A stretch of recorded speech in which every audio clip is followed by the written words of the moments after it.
Yes కోస్తా జిల్లాలపైకి Montha తుఫాన్ దూసుకొస్తుంది. ప్రస్తుతం కాకినాడకు 680 కిలోమీటర్ల దూరంలో ఉంది. గంటకు 18 కిలోమీటర్ల వేగంతో కదులుతుందని ఏపీ విపత్తు నిర్వహణ సంస్థ వెల్లడించింది. రెడ్డిక ఇదే తుఫాన్కు సంబంధించి మరింత సమాచారం మా ప్రతినిధి గుంటూరు నుంచి నాగేశ్వరరావు ఫోన్లో అంది సిద్ధంగా ఉన్నారు. ఎస్ నాగేశ్వరరావు, ప్రస్తుతం తుఫాను ప్రభావం ఎలా ఉంది అక్కడ?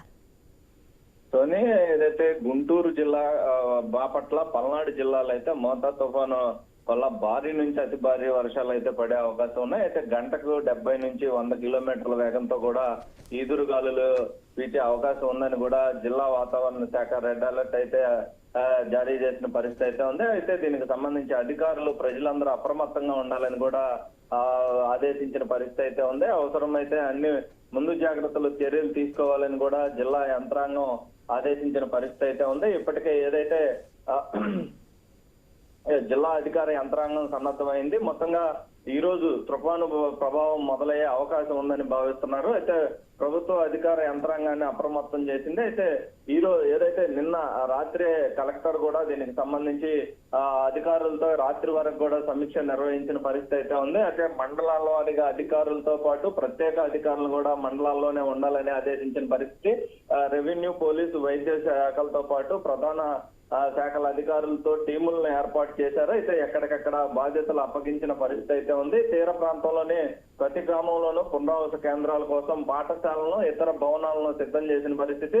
అయితే తుఫాన్ తీవ్రత పెరిగే పక్షంలో ప్రజలను పునరావాస కేంద్రాలకు తరలించే విధంగానూ వాళ్ళని తరలించిన వారికి భోజనం, తాగునీటి, వైద్య సదుపాయం అందే విధంగా ఏర్పాటు చేస్తున్నట్లుగా కూడా అధికారులు తెలిపారు. ముఖ్యంగా రేపల్లె డివిజన్ లో 100 పునరావాస కేంద్రాలను సిద్ధం చేసినట్లుగా కూడా అధికారులు తెలిపిన పరిస్థితి ఉంది. అలాగే వేమూరు నియోజకవర్గంలో కొల్లూరు మండలంలో 15 లంక గ్రామాల్లో అన్ని పాఠశాలను కూడా ఈ విధంగా 15 పునరావాస కేంద్రాలను ఏర్పాటు చేశారు. అలాగే నిజాంపట్నం మండలం అడవలదేవి, దిండి ప్రాంతాలతో పాటు ఎస్టీ కాలనీలో పునరావాస కేంద్రాలు మొత్తంగా ఏర్పాటు చేసిన పరిస్థితి అయితే ఉంది. అయితే రేపల్ల పట్టణంలో కూడా, ఎందుకంటే తీర ప్రాంతం బాపట్ల తీర ప్రాంతం వారు కూడా సముద్రం అమ్మటే ఈ యొక్క బాపట్ల జిల్లా మొత్తం కూడా ఉంటుంది. దీంతో పట్టణాల్లో సైతం వార్డుల్లో కొన్ని ఏదైతే 1, 2, 5, 13 ఇలా కొన్ని వార్డుల్లో అయితే ఉన్న పాఠశాలను అయితే ఈ యొక్క తుఫాన్ సెంటర్ గా ఏర్పాటు చేసిన పరిస్థితి అయితే ఉంది. అయితే తుఫాన్ ప్రభావం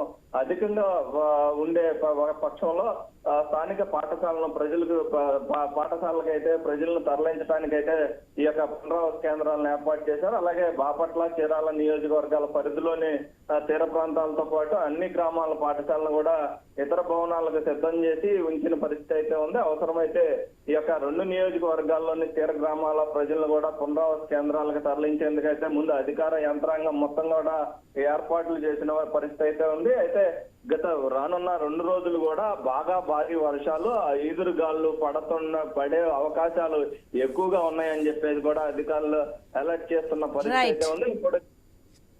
right, thanks for information Nageswararao.